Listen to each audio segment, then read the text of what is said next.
Hi, I'm Anthony, and I'm one of the Bridging Binaries tour guides at the Fitzwilliam Museum here in Cambridge.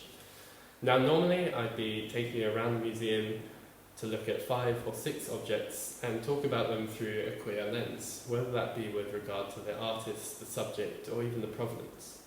Sadly, thanks to Miss Rona, I can't do that, so I'm just going to talk to you briefly about one of my favourite objects in the collection, and that's a bronze sculpture about this big, depicting a human reclining in the wings of an eagle, with a cupid and a dog looking onwards. And this is called Ganymede and the Eagle.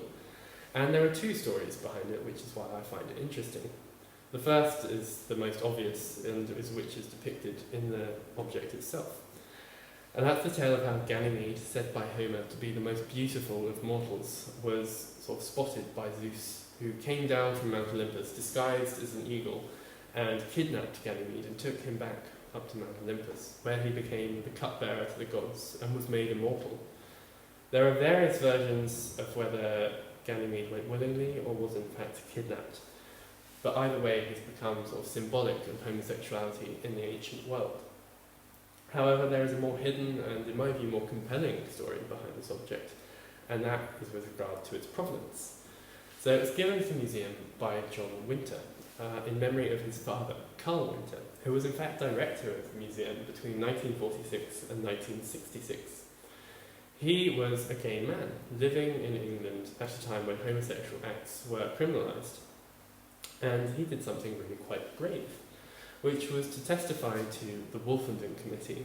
Now, this had been set up to review the laws banning homosexual activity, after several high-profile individuals had been actually caught and convicted for breaking them. And he testified to them essentially saying, I'm a director of a major museum, I'm well regarded, I'm able to live a fulfilled, well-adjusted and even happy life, even though I am gay.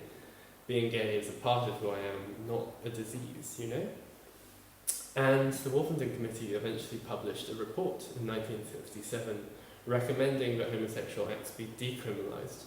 Sadly, Carl had died a year before, so he never got to see how important his contribution was or benefit from this advancement that he'd made. And it's people like Carl and so many, many others that have pushed for LGBT representation and equality in this country and across the world. And it's Pride Month, and it's really about celebrating how far we have come as a community. But we also have to remember that there is still a long way to go, particularly for some of the more minority members of the community, such as the trans community, who still suffer a lot of oppression. So with that, I'd like to thank you so much for listening. I wish you a happy Pride.